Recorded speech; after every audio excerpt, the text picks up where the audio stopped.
આજે છે ને specially એડોલેશન health and wellness day ની અમે લોકો ઉજવણી કરીએ છીએ. એડોલેશન એટલે આપણે જે તરુણાવસ્થા છે. આ બાબત અમે પહેલાથી છોકરીઓ અમુકને ખબર છે હું આવી હતી. તો એડોલેશન હેલ્થ એન્ડ વેલનેસ ડે એનો મતલબ એ કે કિશોરોના છે ને સ્વાસ્થ્ય અને એ લોકોની આરોગ્યની સલામતી માટે છે ને સ્પેસિફિક એક દિવસ ઉજવવામાં આવે છે અને એડોલેશન હેલ્થ એન્ડ વેલનેસ ડે કહેવામાં આવે છે.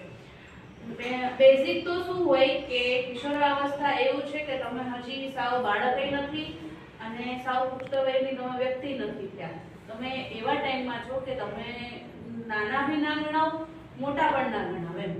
તો છોકરાઓને તો શું છે આપણે સમજાવી દઈએ કે ભાઈ ડેઈલી એક્સરસાઇઝ કરવાની, વર્તન સારું રાખવાનું, ચોખ્ખાઈ રાખવાની, પછી શું છે આપણે કે સારો ખોરાક ખાવાનો, મિત્રતા કેળવવાની, કોઈ જાતની આવું બધું છોકરીઓને થોડુંક ડીપમાં સમજાવવું પડે.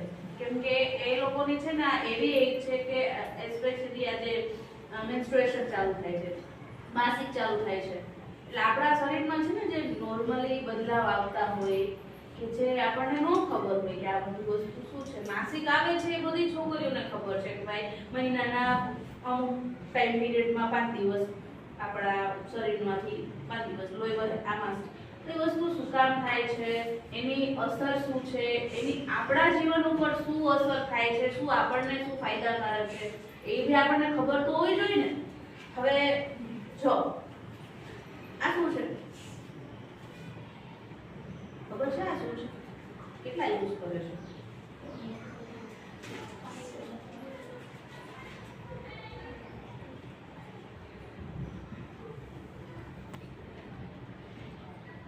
કેટલા યુઝ કરતા હોય? જેને માસિક આવે છે એને તો ખબર ને શું છે. શું છે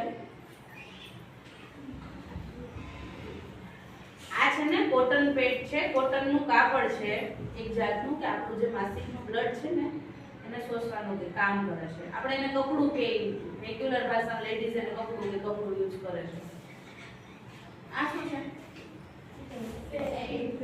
સેનિટરી પેડ. આ બે વસ્તુથી તો તમે લોકો માહિતગાર છો કે આ કઈ રીતે યુઝ કરવાનું, આ કઈ રીતે. આ વસ્તુ શું છે એ કોઈને ખબર છે? છોકરો માસિકમાં આવે છે એને ખબર છે આ વસ્તુ શું છે? આને છે ને મેન્સ્ટ્રુઅલ કપ કહેવાય. શું કહેવાય? મેન્સ્ટ્રુઅલ કપ મતલબ જે આ માસિક શોષવાનું કામ કરે છે, આ માસિક શોષવાનું કામ કરે છે, એમ આ લોહી માસિક ભેગું કરવાનું કામ કરે છે. સમજાણું? જે અમુકને દાગ પડતા હોય છે, દાગ પડે ને કેવું આમ અનકમ્ફર્ટેબલ લાગે, દાગ પડ્યો, કોઈ જોતું હશે તો કપડાં ખરાબ થાય, થોડુંક આમ કોન્ફિડન્સ લેવલ લો થઈ જાય. આ વસ્તુ છે ને મેન્સ્ટ્રુઅલ કપ કહેવાય. શાયદ તમે લોકો જોયો હોય, ન જોયો હોય, યુઝ કર્યો હોય, ન કર્યો હોય.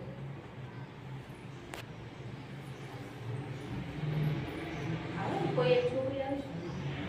આ શીખવા જેવું જ છે, આમાં કઈ શરમ જેવું નથી. આ બધું શીખવા જેવું છે.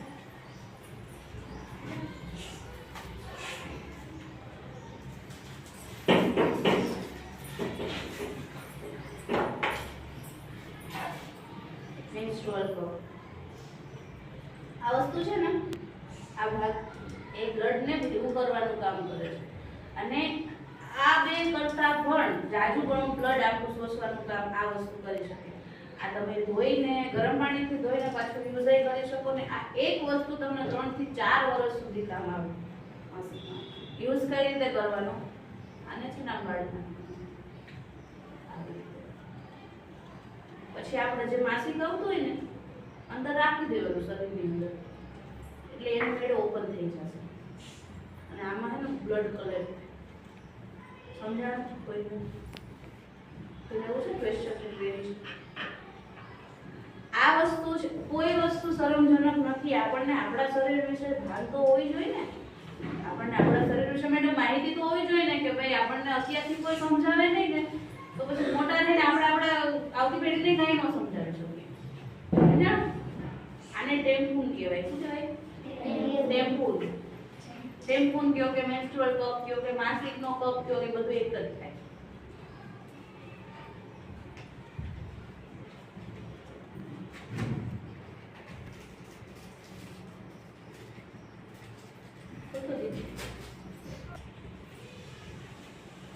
બાંબુ વાસ હોય ને, વાસ તો જોયું છે ને, વાસ એનો જે રેસો હોય ને એમાંથી નહીં પેડ બને. આ નેચરલી પેડ છે, નેચરલ પેડ કહેવાય.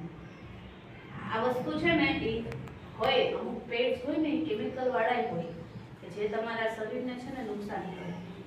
ક્યારે કોઈને એવું બન્યું છે કે માસિક પૈદા પછી ત્યાં લાલ દાગ થઈ જાય, રેશિસ થઈ જાય, કે પછી એ જગ્યાએ બહુ મૂંઝવણ આવે? બન્યું છે એવું? હાથ ઊંચો કરો છે ને એ છે ને એ વસ્તુ એટલે થતી હોય કે ક્યારેક તમે છે ને ઇરિટેબલમાં આ પેડ વાપરી લીધું હોય, અથવા તમે 4 કલાક પછી જો પેડ ચેન્જ ના કરો ને તો બી તમને આ વસ્તુ થાય છે. જેમ બને ને એમ 4 કલાક પછી પેડ છે ને એ બદલી નાખવાનું. ખરાબ થાય કે ના થાય બદલી નાખવાનું.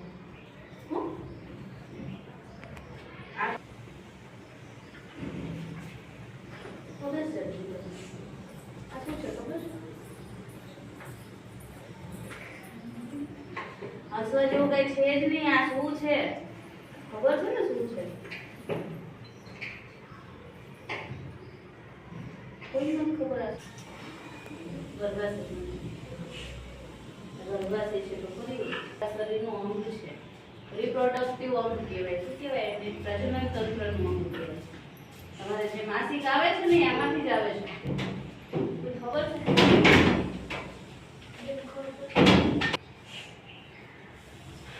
યુટ્રસ છે. આ તો હજી મોટું છે. આપણા શરીરમાં આના કરતાંય નાનું હોય.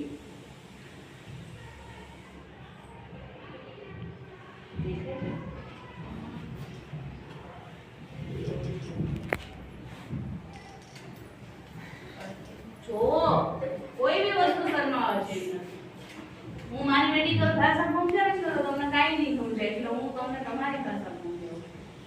આ છે ને આપણી કોથળી છે ગર્ભાશયની. એમાં તમને જે આ લાલ લાલ ભાગ દેખાય છે ને એક મોડલ ત્યાં રાખો. લાલ લાલ ભાગ તમને દેખાય છે ને એ આપણું ગર્ભાશય છે. આ જે ભાગ છે ને આ ભાગ એને અમારી ભાષામાં વજાઈના કહેવાય. શું કહેવાય? આપણા શરીરનો જે નીચેનો ભાગ છે ને દર મહિને આને અંડાશય કહેવાય. અંડાશય કહેવાય. આ જે વસ્તુ છે ને પિન પોઈન્ટ કરી આ વસ્તુ આ ભાગ છે ને એને અંડાશય કહેવાય. છોકરીઓ દર મહિને અહીંયાથી બીજ છૂટું પડે છે આપણું. દર મહિને અહીંથી આને કહેવાય ગર્ભાશયની નળી. ભાગ છે ને ગર્ભાશય અહીંથી બીજ છૂટું પડી દર મહિને અહીંયા જાય. આપણી માસિકની દીવાલ છે ને એ બનતી હોય, એમાં બ્લડ છે, કોષ છે, રેશા છે, બધી વસ્તુ ભેગી થાય અને દીવાલ એટલી પોચી બની જાય ને સ્પંજ ટાઈપ. તમે સ્પંજ જોયું છે ને? સ્પંજમાં કેમ પાણી ભરેલું હોય પણ સ્પંજ સોસેલું રાખતું હોય ને. હવે સ્પંજમાં તમે થોડીક આંગળી દબાવજો એટલે કેવું પાણી બહાર નીકળે. આ એકદમ આપણી યુટ્રસની દીવાલ સેમ એવી જ હોય. અહીંયા છે ને જ્યારે બી આપણું અંડાશય બીજ ચોટે ને 28 દિવસ થાય ને એટલે હોર્મોનલ ચેન્જીસ થાય અને એના લીધે જેટલું બી બ્લડ કલેક્ટ થયું હોય ને આખા મહિનાની સ્પંજ ટાઈપ આપણી દીવાલ એટલી કૂણી થઈ, એટલી નરમ થઈ ગઈ હોય કે એને છે ને જેવું હોર્મોનલ ચેન્જીસ થાય ને એટલે દીવાલ ફાટી જાય. એટલે કન્ટિન્યુઅસલી તમને 3 થી 4 દિવસ એ જગ્યાએ બ્લીડિંગ થાય છે. એ આપણા શરીરનું એક જાતનું અંડાશયની ગરમી છે. એક જાતની શું કહેવાય આપણે ફિલ્ટ્રેશન શું કહેવાય આપણી બોડીનું. જે ખરાબ લોહી છે, ગંદકી છે શરીરની એ નીકળી જાય. સમજાણું? માસિક વસ્તુ નથી શરમજનક, એના વિશે બોલવું શરમજનક નથી, એના વિશે જાણવું શરમજનક નથી. અને કોઈ બી કન્ડિશનમાં આવે એવું નથી કે તમારો ઘરે જ બેન માસિક આવે, બસમાં બી તમે માસિક તમને આવી શકે. કોઈ પ્રસંગમાં ગયા હોય, બને ને ક્યારેક રમતા રમતા ખેલકૂદ કરતા કરતા તમને માસિક આવી ગયું હોય તો એ વસ્તુ છે ને બહુ અનકન્ડિશનલ નહીં લેવાની. એ વસ્તુ નોર્મલ છે. પાછું કોઈ નહીં શરમાતી બહુ શરમાય આ બાબત વિશે વાત કરતા. એમાં કોઈ શરમજનક બાબત નથી હો. મૂકી દેજો પછી પાછી યુઝ કરો. સેનેટરી પેડ છે ને એ મોસ્ટ ઓફ મેં જોયેલું છે. મારો અનુભવ કે લોકો યુઝ થાય ને પછી મેળે ફેંકી દેતા હોય છે. એવું નહીં કરવાનું.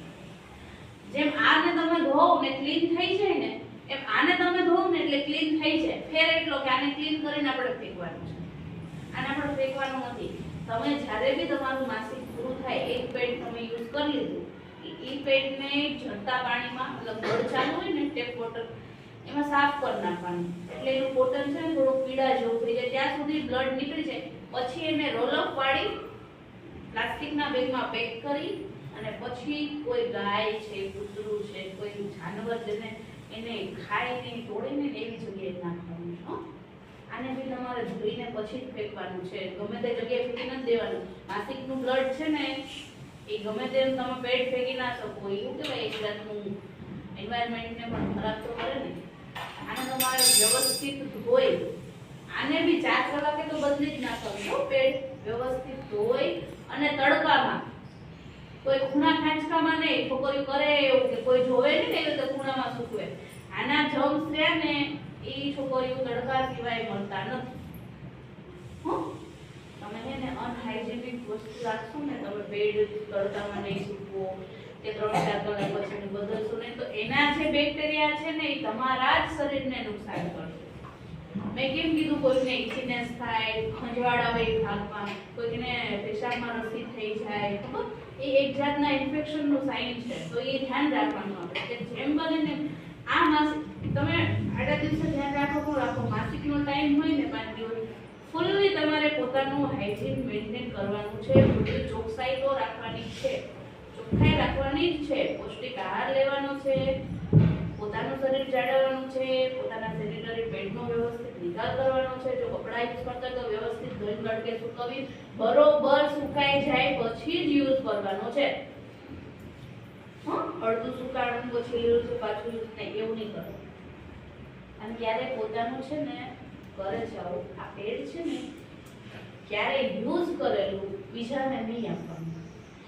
તમારી પાસે સેનિટરી પેડ હોય, કોઈ ફ્રેન્ડ સર્કલ હોય, ઘરે આવ્યા હોય, માની લો આપણી જે આપણી ફ્રેન્ડ હોય કે આપણા રિલેટિવ હોય, ઘરે આવ્યા એએમસી માં થઈ ગઈ, તમે એને છે ને આ ના આપી શકો. તમે યુઝ કરતા હોય તો ના આપી શકો, ના અપાય. આ વસ્તુ હોય તો આપી શકો કે આ છે ને સેપરેટ, આ તમે બી યુઝ કરો, એ બી યુઝ કરે, તો બેટર છે કે ના આપો. સમજાણું? મેં એમસી વિશે કોઈ કઈ ક્વેશ્ચન છે? કોઈ જાતના પ્રશ્ન? હવે માસિકમાં દુખાવો કેટલા થાય છે? હવે તો બધે બહુ સ્ટ્રોંગ વુમન કહેવાય. તું તો હલી નથી એકટી મન માસિક આવે તો એટલામાંથી ઉભો થવાની ઈચ્છા નથી થતી. ના લોકો કઈ નથી થતું.